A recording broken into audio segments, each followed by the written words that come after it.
Let's see an example in a GxTest application. Suppose that you need to test the getBoxInfo procedure that returns information about the box ID received by a parameter. The first step is to create the unit test for the procedure getBoxInfo in our KB by right-clicking it and selecting the option Create Unit Test. Then, we open the generated getBoxInfo test data provider and set expected values for box ID equal 1. Before recording the mocking, we must set the right database status for saving the right mock file. In this case, the information on the box with ID equals 1 should be the same as expected in the data provider.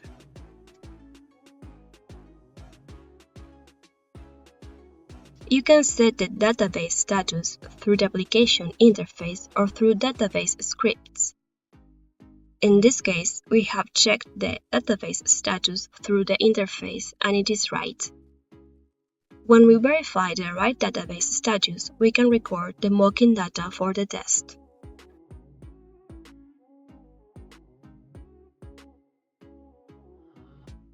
After setting a right database status, we select the option Record Mocking Data after doing right-click over the unit test.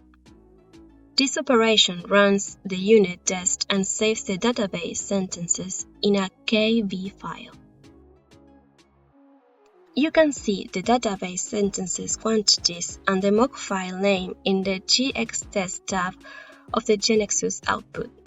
From now on, when we run the unit test, it will run using the recorded data instead of the database. That means that if the database changes, it doesn't affect the unit test results because the mock file contains all the data we need to execute the unit test. You can see the created file going to Files in the KB Explorer window. Right-clicking and selecting the option Edit File, you can open the file in your installed text editor to see the stored sentences and their results.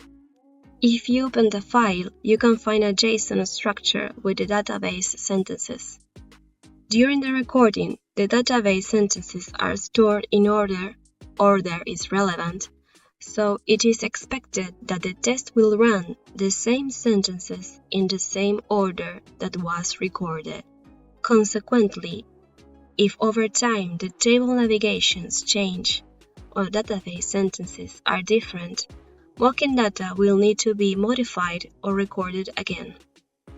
When you execute the unit test after recording, now with mocking,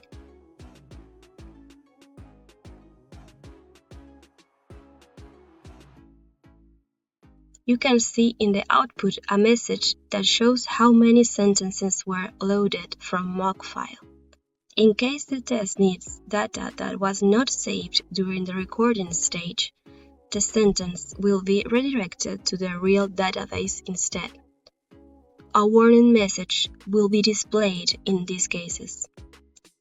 So, ensure you have the database in the required state so your recording can be checked into GxTest server and add value to your team.